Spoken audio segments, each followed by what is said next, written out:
Benoît Fesneau, Fédération viticole du Puy-de-Dôme. Je suis le directeur du syndicat AOP Côte d'Auvergne, IGP Puy-de-Dôme et Mar d'Auvergne. Donc on est aujourd'hui sur la parcelle du conservatoire des cépages de Cournon d'Auvergne, qui a été implanté en 2018, plantation en 2018 suite au déplacement du conservatoire qui était avant sur la commune d'Ozza. Donc on retrouve ici une vingtaine de cépages. Ce conservatoire a plusieurs objectifs. Le premier, c'est de conserver une diversité de patrimoine sur des anciens cépages autochtones d'Auvergne. Donc on étudie tous ces cépages et également aussi un gros intérêt du point de vue d'adaptation au changement climatique, puisqu'on étudie donc avec la Sycarex en Beaujolais ces cépages au champ et à la fois en vinification pour mieux les comprendre et voir comment ils pourraient être adaptés à l'avenir dans le contexte du réchauffement climatique. 20 cépages ici, on a 170 clones, donc c'est pour illustrer la diversité du patrimoine végétal qu'on souhaite conserver. Donc on réalise ces micro-vinifications pour après aller chercher des cépages d'avenir pour l'appellation.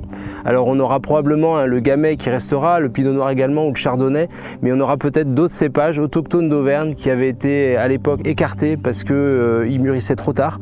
Et aujourd'hui, dans ce contexte de réchauffement climatique, ce sont des cépages qui arrivent à maturité quasiment en même temps, à 10 jours près avec les cépages qu'on a aujourd'hui. Voilà, donc c'est pour ça que c'est très intéressant, donc conservation du patrimoine végétal et adaptation au changement climatique sur cette parcelle.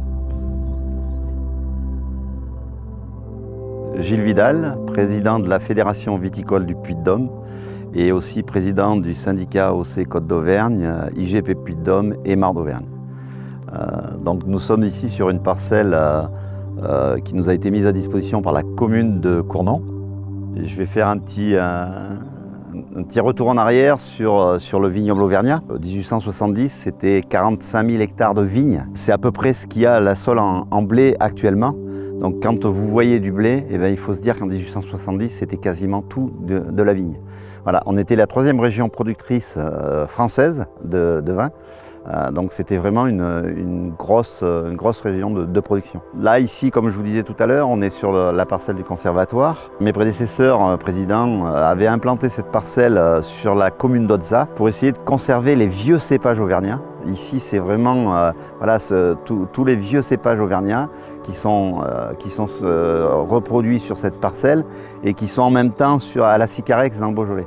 Donc ces vieux cépages vont nous servir pour l'avenir. Pour le moment, on est en train de les étudier, on est encore dans la phase d'étude, mais il est ressorti un cépage en particulier qui s'appelle l'Épinoux, qui apporterait énormément à notre appellation. C'est un vieux cépage auvergnat, c'est vraiment le cépage local.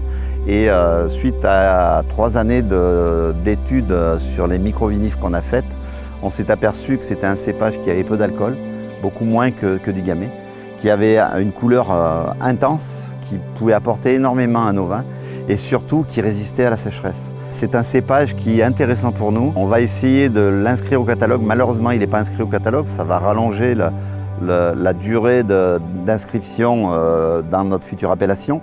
Mais bon, on est obligé de passer par là. Il faut d'abord l'inscrire au catalogue. S'il est inscrit au catalogue, s'il est reconnu comme intéressant pour l'appellation, il sera inscrit au catalogue et on fera la demande auprès de l'INAO pour qu'on puisse l'intégrer à notre appellation. Donc vous terminez votre randonnée sur notre site de conservatoire des vignobles de nos vieux cépages auvergnats. Si vous voulez en savoir un petit peu plus sur l'appellation et sur des dégustations éventuelles que vous pouvez réaliser, n'hésitez pas à aller sur côtedauvergne.com. Voilà.